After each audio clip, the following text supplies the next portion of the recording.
नमस्कार, अमिताज किचनमध्ये सर्वांचे स्वागत आहे. आज आपण बनवणार आहोत कोळंबी थाळी. त्यासाठी जे साहित्य लागणार आहे ते मी डिस्क्रिप्शनमध्ये दिलेले आहे. प्रथम आपण 2 कांदे बारीक चिरून घ्यायचे आणि आलं 1 इंच आल्याचा तुकडा आणि 4 ते 5 लसूण पाकळ्या घेऊन एका पॅनवर चांगलं भाजून घेणार आहोत.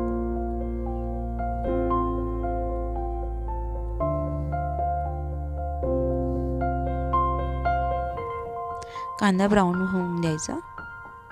आता ह्याच्यामध्ये मी 1 चमचा धने टाकलेले आहे. हे सर्व व्यवस्थित खरपूस आपण भाजून घेणार आहोत.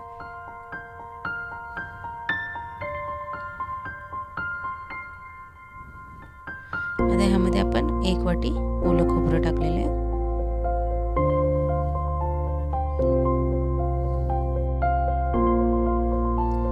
आता आपण कांदा खोबऱ्याचे भाजून घ्यायचे.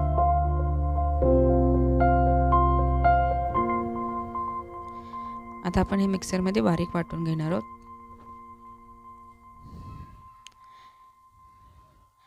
आता आपण एका पातेल्यात 1 चमचा तेल घालूया.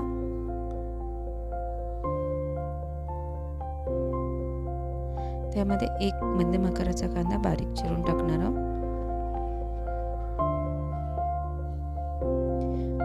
5 ते 6 कढीपत्त्याची पाने टाकून घेऊया. हे चांगलं कांदा ट्रान्सपरंट होईपर्यंत परतून घेऊया. यामध्ये 1 चमचा हळद,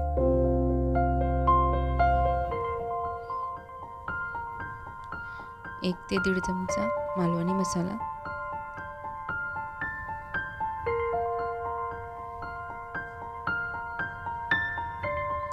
आणि 1 बारीक चिरलेला टोमॅटो टाकून घेणार आहोत.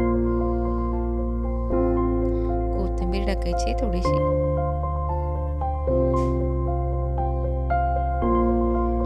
आता ही आपण मॅरिनेट केलेली कोळंबी आहे ती ह्यात टाकून घेणार आहोत. मी कोळंबी मॅरिनेट करताना त्याच्यामध्ये हळद, मीठ, मसाला आणि लिंबाचा रस टाकला होता. आता ही कोळंबी आपण व्यवस्थित परतून घेणार आहोत.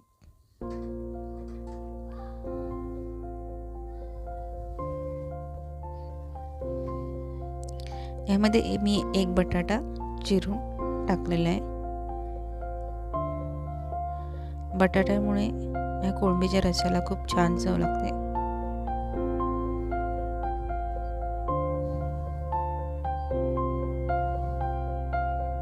आता ह्यामध्ये आपण चवीनुसार मीठ टाकून घेणार आहोत आणि आपण जे वाटण वाटलेले ते ह्यात टाकून घेणार आहोत.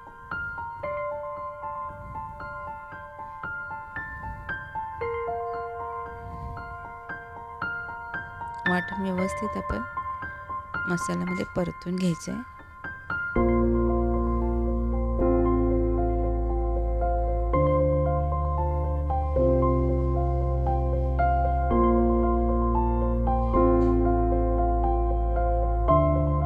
आता आपण ह्यामध्ये 1 कप पाणी घालून घेणार आहोत. तुम्हाला जितपत रस्सा पातळ आवडत असेल तितपत तुम्ही पातळ रस्सा करू शकता.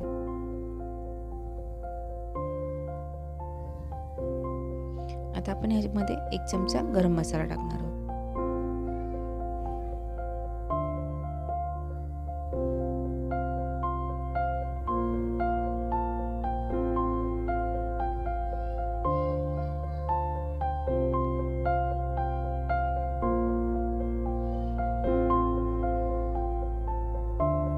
आता आपण हे ढाकण ठेवून 7 ते 8 मिनिटं शिजवून घेऊया. आपला बटाटा शिजत आला.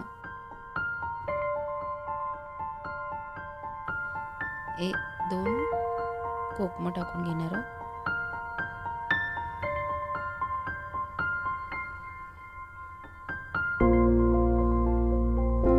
आता मी कोळंबी फ्राय करणार आहे.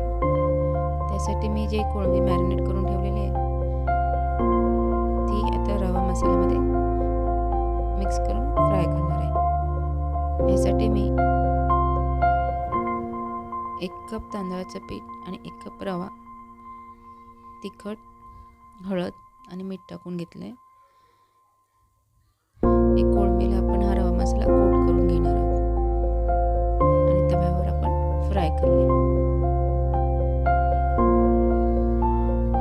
ही कोळंबी मिडियम गॅसवर गोल्डन ब्राऊन होईपर्यंत फ्राय करून घ्यायची आहे.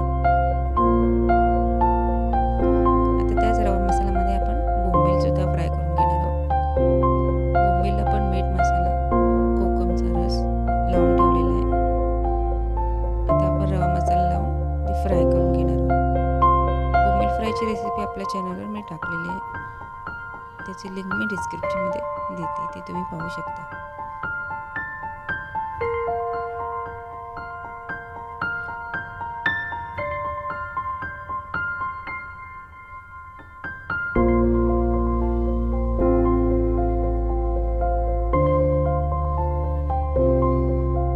अशा प्रकारे एक साईड पहिली भाजून घ्यायची बोंबीलची आणि त्यानंतर दुसरी साईड आपण परतून घेणार आहोत.